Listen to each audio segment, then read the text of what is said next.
Bonjour, bonjour la famille, c'est toujours votre frère Logruto Diaby. Aujourd'hui, on va parler des mères célibataires. Les mères célibataires, prenez votre tabouret, venez, asseyez-vous. Voilà, asseyez-vous, on va parler de vous un peu. Alors, chers amis, je vous dis en même temps que je suis un docteur en moussocologie, c'est-à-dire j'ai étudié les femmes. Et concernant les mères célibataires, j'ai fait mes études et je les ai regroupées en deux catégories. Il y a les mères célibataires par naïveté, par inconscience, et il y a les mères célibataires issues de trahison. Je m'explique. Les mères célibataires par naïveté, par inconscience, la majorité c'est les U16, U17 jusqu'à U22 là-bas. Ce sont elles. C'est-à-dire elles, comme c'est un effet de mode, tout le monde fait enfant, elle a un petit broutet quelque part là-bas, ou bien elle a un petit joueur qui se débrouille quelque part, elle s'en fait enfant à lui, pour que, pensant que si elle fait enfant à lui, il va s'attacher à moi et puis c'est fini. Maintenant, il y a les mères célibataires par trahison.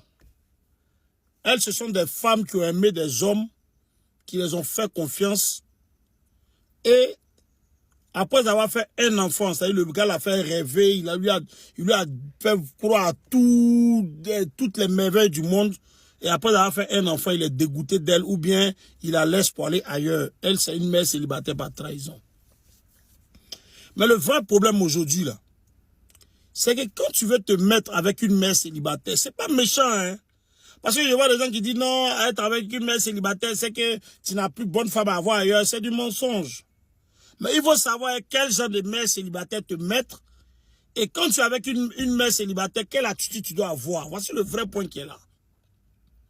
Donc, les mères célibataires par inconscience et puis c'est pas par naïveté là. Elles, c'est des femmes compliquées à gérer. Parce qu'elles sont toujours attachées au père de leurs enfants. La majorité des deux groupes même là, c'est un peu comme ça. Mais elles sont toujours attachées au père de leurs enfants. Et il est difficile de couper ce lien-là. Très difficile.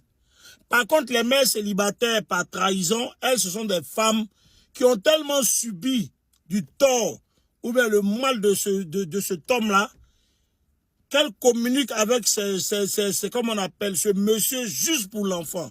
Mais là encore, il y a un problème. Moi, je donne un conseil à toutes les mamans célibataires. Lorsque tu es mère célibataire et puis tu te trouves un homme là, qui t'a accepté, qui t'a aimé, faut pas t'asseoir sur lui. Faut pas lui montrer ce que tu n'as pas pu faire au papa de ton enfant. Oui, oui.